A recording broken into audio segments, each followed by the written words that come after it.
नमस्कार दोस्तों, स्वागत है आज आपका फिर से जीवन बदल देने वाली एक और ज्ञान से भरी बुद्धा इंस्पिरेशन स्टोरी में।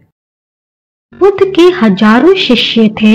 जब उनका कोई शिष्य बुद्धत्व को प्राप्त हो जाता, वो उसे किसी एक दिशा में भेजकर वहाँ के लोगों को जागरूक करने और ज्ञान देने के लिए जाने की आज्ञा देते थे। बुद्ध का एक शिष्य बुद्ध के पास 6 वर्षों से था। वो एक दिन महात्मा बुद्ध के पास आया और बुद्ध से कहा, हे बुद्ध, मुझे आपके पास 6 साल हो गए हैं। मेरे बाद कितने शिष्य आए, उन्हें आपने इस बीच किसी एक दिशा में ज्ञान देने के लिए भेजा, लेकिन मुझे अभी तक नहीं भेजा या मुझे अभी तक बुद्धत्व प्राप्त नहीं हुआ। बुद्ध मुस्कुराए और बोले, ये तो तुम्हें खुद समझना होगा कि तुम्हें बुद्धत्व प्राप्त हुआ है या नहीं। शिष्य बोला, हे बुद्ध, आपने मुझे इन 6 सालों में जो भी उपदेश दिया, मुझे वो सब याद है। आपकी बताई एक एक बात मुझे याद है। आप मुझसे भी पूछ सकते हैं, मैं आपको हर उत्तर देने के लिए सक्षम हूँ। आप मुझे एक मौका तो दें ताकि मैं किसी भी दिशा में जाकर लोगों को आपके ज्ञान के बारे में भी बता सकूं। बुद्ध ने कहा, ज्ञान की बातों को याद रखने से कुछ नहीं होता जब तक आप उसे अपने आचरण में ना लाओ। जब तक आप किसी भी चीज को अपने आचरण में नहीं लाओगे, तब तक आप दूसरों को नहीं कह सकते कि वो उसे अपने आचरण में लेकर आए।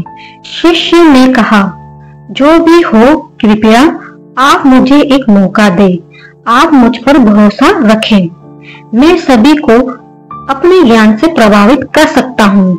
मैं लोगों को ऐसी बातें बता सकता हूँ जिससे उनके जीवन में शांति आएगी और वे शांतिपूर्ण अपना जीवन जी सकेंगे।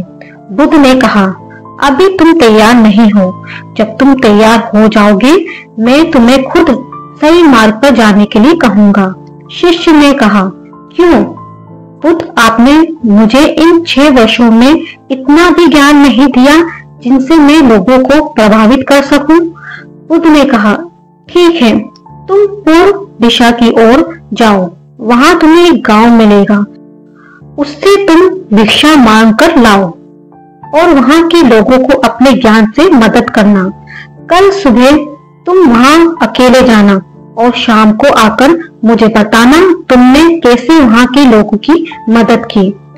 वह शिष्य ये सब सुनकर बेहद खुश हो गया और बुद्ध का आशीर्वाद लेकर चला गया। और वह रात भर ज्ञान समेटता रहा और मन ही मन सोच रहा था कि मैं कल ऐसे ज्ञान की छाप छोड़ूंगा कि वहां के लोगों के साथ बुद्ध भी मुझसे प्रभावित हो जाएंगे। सुबह उठकर वो महात्मा बुद्ध को प्रणाम करने गया। उन्हें प्रणाम कर वह पूर्व की तरफ निकल गया। शाम को जब वह वापस आया तो बुद्ध ने देखा कि उस शिष्य के माथे में चोट लगी है और खून बह रहा है। बुद्ध ने उसे पट्टी की और पूछा, तुम्हें ये चोट कैसे लगी? शिष्य ने कहा कि बुद्ध, वहां के लोग बेहद दुष्ट हैं। उन्हें जरा भी बुद्धि नहीं है। मैं उस गांव में भिक्षा लेने गया, पर किसी ने मुझे भिक्षा नहीं दी। सब मुझे गालियां दे रहे थे। एक व्यक्ति ने तो मुझे भिक्षा तो दी, लेकिन नीचे फेंक कर और कहा, इसे उठा लो। मैंने उन्हें काफी समझाया, लेकिन वे मेरी बात सुनने को तैयार ही नहीं थे। उल्टा उन्होंने मेरे साथ हाथापाई की, जिससे मुझे चोट लग गई।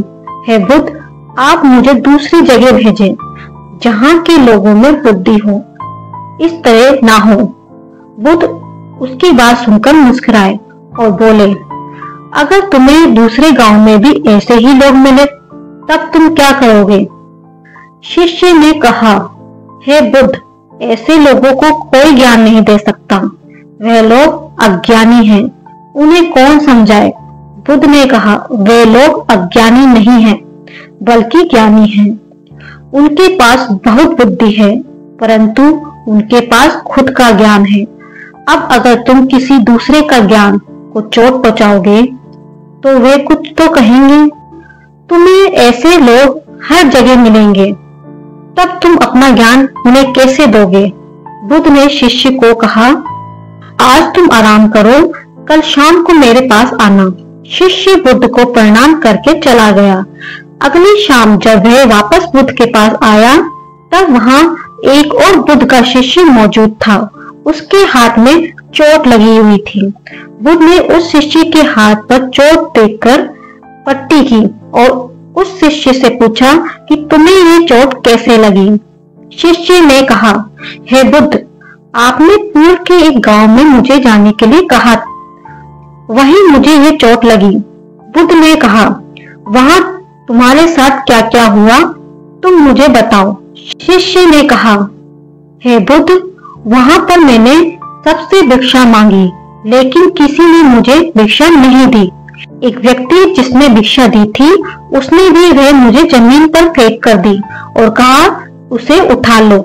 मैंने चुपचाप उसे उठाकर अपने पात्र में रख लिया और उसे कल्याण का आशीर्वाद दिया।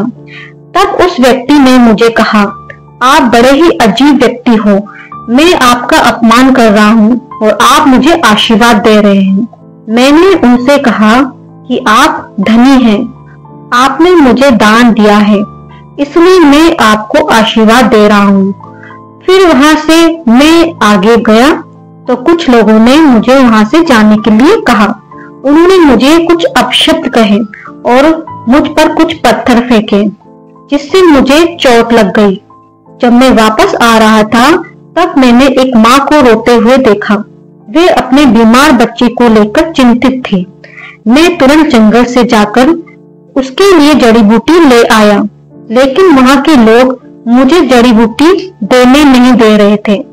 फिर मैंने उनसे विनती की कि वे मुझे उस बच्चे का इलाज करने दें। उसके बाद वो जैसा कहेंगे मैं ठीक वैसा ही करूंगा। फिर जिस व्यक्ति ने मुझे भिक्षा दी थी, उसने गांव वालों को समझाया। तब उन्होंने मुझे उस बच्चे को जड़ी बूटी लगाने दी। उसके बाद वह बच्चा ठीक हो गया। फिर गांव वालों ने मुझसे अपने किए गए अभद्र व्यवहार के लिए क्षमा मांगी और मुझे धन्यवाद कहा। फिर मैं वहां से वापस आ गया। हे बुद्ध, आपसे एक विनती है। उस गांव के लोग बहुत भोले भाले और सीधे हैं। क्या मैं रोज उसी गांव में जाकर भिक्षा मांगकर ला सकता हूँ?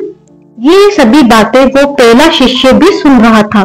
उसने ये सुनते ही बुद्ध के चरणों में गिरकर कहा, हे बुद्ध, मैं समझ गया हूँ कि अभी मैं उस लायक नहीं हुआ कि दूसरों को ज्ञान दे सकूं। बुद्ध ने कहा, हमें बाहर वैसे ही लोग दिखाई देते हैं जैसे हम भीतर से होते हैं। जब तक हम स्वयं को नहीं बदलते तब तक हम किसी को भी नहीं बदल सकते। खुद में परिवर्तन करना बेहद जरूरी है।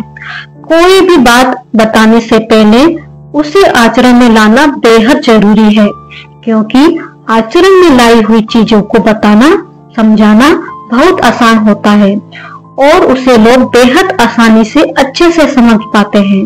दोस्तों, हम सभी को ऐसा लगता है कि हमने जो कुछ भी सीखा है वे हमको दूसरों को सिखाना चाहिए, लेकिन हम जाने अनजाने में दूसरों को सिखाने के चक्कर में हम कभी कभी गलत साबित हो जाते हैं।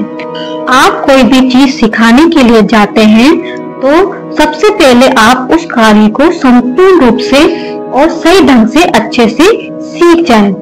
आपको जब ये पक्का प्रूफ मिल जाए कि अब मैं इस कार्य को संपूर्ण रूप से सीख चुका हूँ, अब मैं दूसरों को सिखा सकता हूँ, तभी आप दूसरों को सिखाने के लिए जाएं। अन्यथा आपके साथ दुर्व्यवहार हो सकता है और आपको क्षति भी पहुंच सकती है। दोस्तों, अगर ये कहानी आपको पसंद आई तो आप लाइक कीजिए, कमेंट कीजिए और हमारे चैनल को सब्सक्राइब कीजिए।